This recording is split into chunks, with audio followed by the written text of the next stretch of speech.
Welcome to Tamil talks talk. இன்னைக்கு நம்ம திரை விமர்சன நிகழ்ச்சியில இயக்குனர் மிஷ்கின் இயக்கத்தில் வெளியே வந்திருக்கிற ஓனாயும் ஆட்டுக்குட்டியும் படத்தை பற்றி பார்க்கலாம். ஓனாயும் ஆட்டுக்குட்டியும் இந்த படத்துடைய கதையை பற்றி பார்த்தோம்னா, ஒரு மெடிக்கல் காலேஜ் ஸ்டூடெண்ட் ஒரு நாள் ராத்திரி ரோட்டில் பைக் ஓட்டிட்டு வந்துகிட்டு இருக்கான்.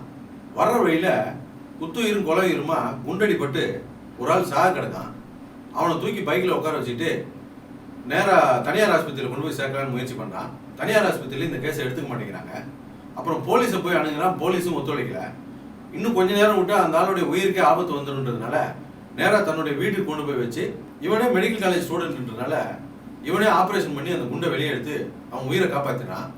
உயிரை காப்பாற்றின மறுநாள் காலையில் பார்த்தா அவன் தப்பிச்சு போயிடுறான். அதுக்குள்ளே பார்த்தா வீட்டுக்கு போலீஸ் வந்துடுது.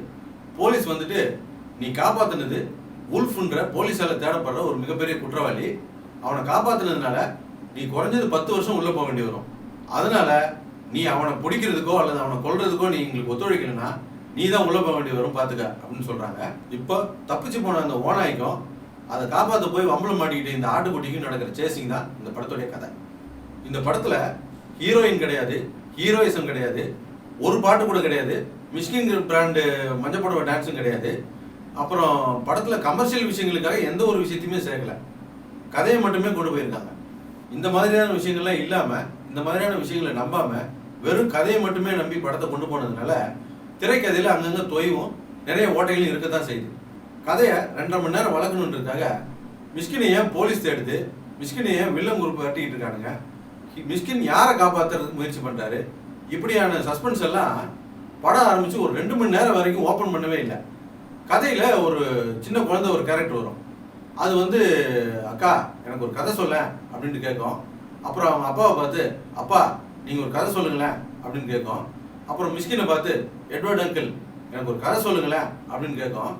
அந்த சீனில் ஆடியன்ஸ் ஒருத்தர் எந்திரிச்சு சொல்கிறான், பணத்தை கொடுத்துட்டு ஒரு 2 மணி நேரமாக உட்காந்துருக்கோம், எங்களுக்கே அவர் இன்னும் கதையை சொல்லலை, போன சீனில் தான் வந்த நீ உனக்கு கதையை சொல்லிடுவாரா அப்படிங்கிறான்.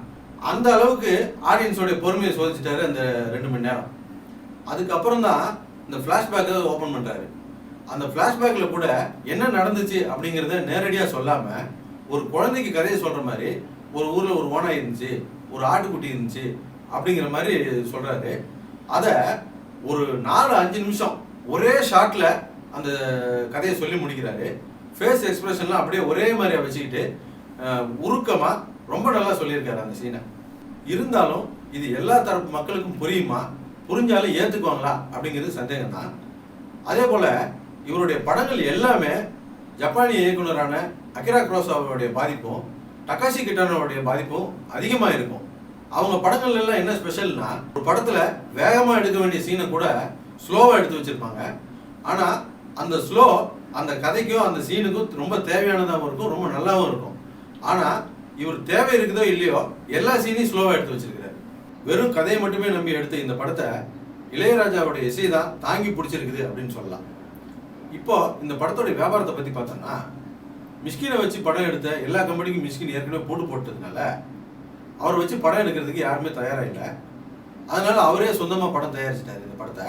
இந்த படத்தில் ஒரு ட்ரெயின் சீனை தவிர மற்ற சீனுக்கெல்லாம் பெருசாக ஒன்றும் செலவு கிடையாது. ஒரு சீப் பட்ஜெட்டில் இந்த படத்தை எடுத்து முடிச்சிட்டாரு. இந்த படத்தை வெற்றிவேல் கிரியேஷன்ற கம்பெனிக்கு 5.5 கோடி ரூபாய்க்கு தலையில் கட்டிட்டாரு. வாங்கிட்டு போய் அவங்களும் கூவி விற்று பார்த்தாங்க, யாரும் வாங்கலைன்னொடனே மறுபடியும் உட்காந்து பேசி இந்த படத்துடைய சேட்டலைட் ரைட்ஸ் எங்களுக்கு வேணாம், தியேட்டரிக்கல் ரைட்ஸ் மட்டும் வச்சுக்கிறோம் அப்படின்னு சொல்லிட்டு 3.5 கோடிக்கு பேசி ஃபைனல் பண்ணாங்க. அந்த 3.5 கோடியை கூட படம் ரிலீஸுக்கு முதல் நாள் வரைக்கும் இவங்க கட்டாததுனால படம் ரிலீஸில் சிக்கலாகி போச்சு.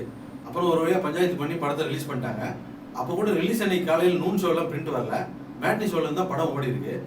இது கூட ரிலீஸ் ஆன ராஜா ராணி மிகப்பெரிய வெற்றி அடைஞ்சதுனால அந்த ஆப்போசிஷனை இந்த படம் தாங்கி நிற்குமா, இந்த 3.5 கோடி ரூபாயை வசூல் பண்ணுமா அப்படிங்கிறது சந்தேகம் தான்.